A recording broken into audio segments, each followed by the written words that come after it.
Hello friends, welcome back to my channel Technical Analysis Made Simple. In this video, we will discuss how the last week was and form a viewpoint for the next week.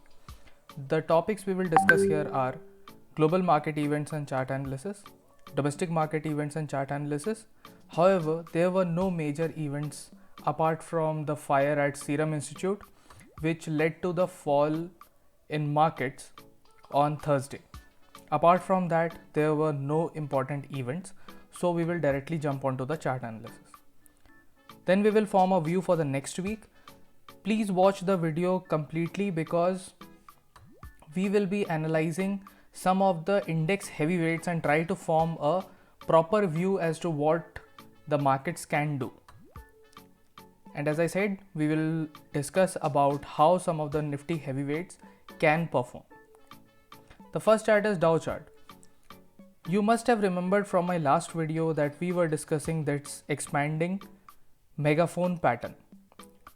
The index is consolidating somewhere near this after forming a flag kind of structure, but this is bullish. I would not be much worried about it and much higher levels can be seen here.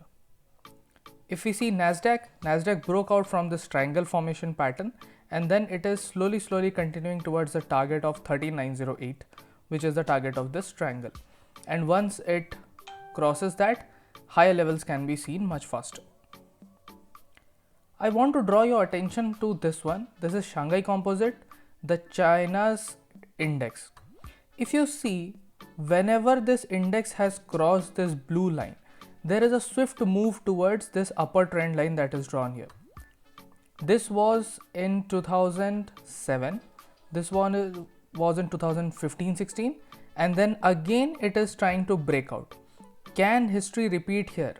If that is the case, then probably all the Asian markets will rally along with India. So keep an eye on Shanghai Composite.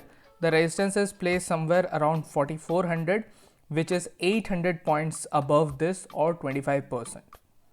This can come very fast, and the faster it comes, all the Asian markets can rally. So what is cooking in China? We need to watch out. Gold.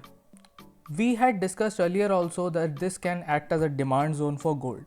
As you can see, after the selling candles, two selling candles that is, the first one was at high volume. Last week we discussed that some amount of demand is coming in here, and last week we saw a good volume buying candle. This can again start bouncing from here and go up, or it can form a range in this area. We need to watch out, but for now the area is acting as a demand zone. Let's check DXY before jumping into the domestic charts. So DXY is very important. This is the dollar index, and higher the value of dollar index, more is the selling in the emerging markets, and lesser the value of dollar index, more money flows into the emerging markets. So as you can see here, there was a small profit booking here. So now there are two possibilities. One that we were considering earlier, that this can go to 92 and start coming back. The second possibility that I am thinking right now is it can come down again, form a double bottom here and then go up.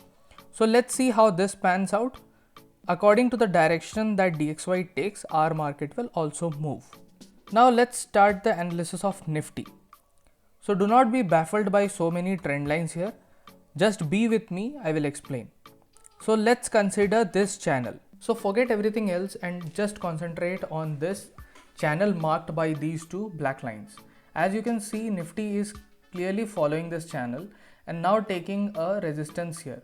We had earlier also discussed that how this trend line is very much important going forward. Now let's move on to these Fibonacci levels. These Fibonacci levels are basically the extension of this downfall.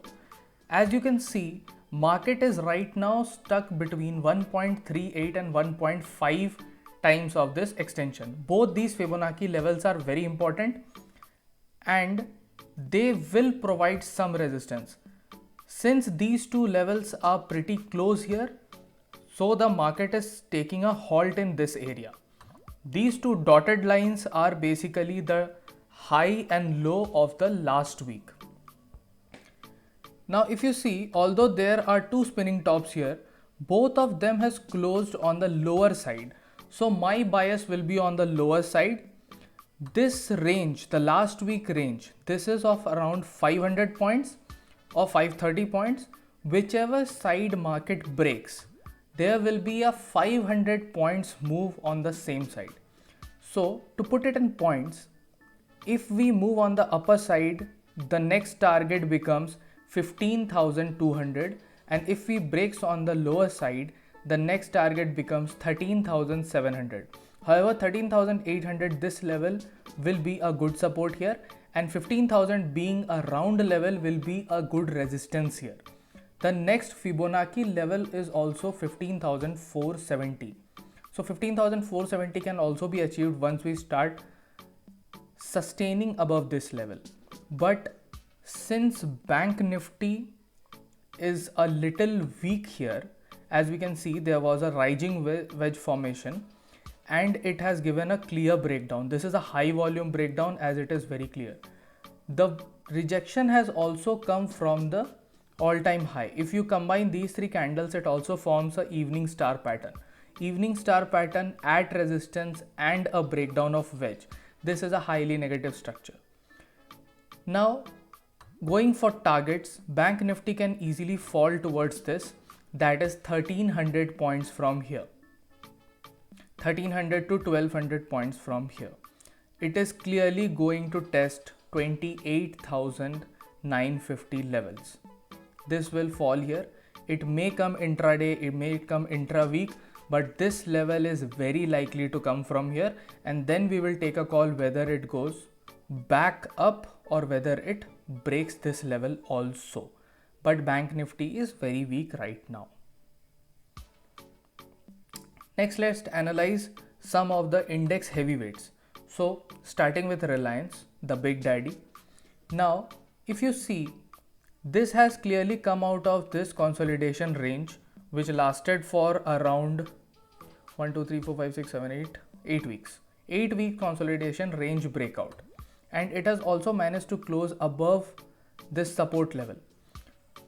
So I am assuming that either it will consolidate further or it will go up. My bias is towards upside. This is a high volume breakout. So it looks like 2200 levels are coming here, which is at 8 to 10% move in Reliance. So if Reliance move 8%, then there is no chance that Nifty will fall much. Let's consider HDFC Bank, which is the heavyweight in Bank Nifty, and the move of HDFC Bank will very much determine how Bank Nifty will move. So as you can see, there was a high volume sell-off candle here. This sell-off candle is a shooting star and it has formed on back of high volumes. So HDFC Bank next target comes around 1365, and it is very likely to come if we do not bounce right away from here, whose chances are bleak. So once the low is broken, 1365 will come, and if the high is broken, then this pattern is negated. But there is a chance that this will start coming towards this slowly. Next is TCS. This is the IT heavyweight and again constitutes a big amount towards Nifty. So as you can see, it has tried to form a range here, and I would expect it to consolidate further in this range rather than directly breaking out. If we try to summarize this, we have analyzed three stocks here. The first is Reliance, which looks positive, TCS, which looks range bound, and HDFC Bank, which looks weak. So we can say that Bank Nifty can fall from here, but Nifty can go range bound because it has mixed signals. Also, auto sector was pretty bullish in the last week, and it may continue to move a little further or start consolidating on the higher levels. Hence, I would not like to see a big fall in Nifty, but Bank Nifty can fall and it can drag Nifty to some extent. If we try to summarize this, markets can remain range bound and volatile. Yes, I know this is the third week for which I am saying this, but if you observe the charts, then for last 2 weeks market has been range bound and it was pretty volatile also. I am assuming the same thing to continue because budget is coming, and pre-budget there might be a lot of presumptions and a lot of speculations around that. So market is expected to do the same. Banks can be weak. Global indices look positive. However, FIIs are booking some profit, but global indices look positive. So again, mixed signal.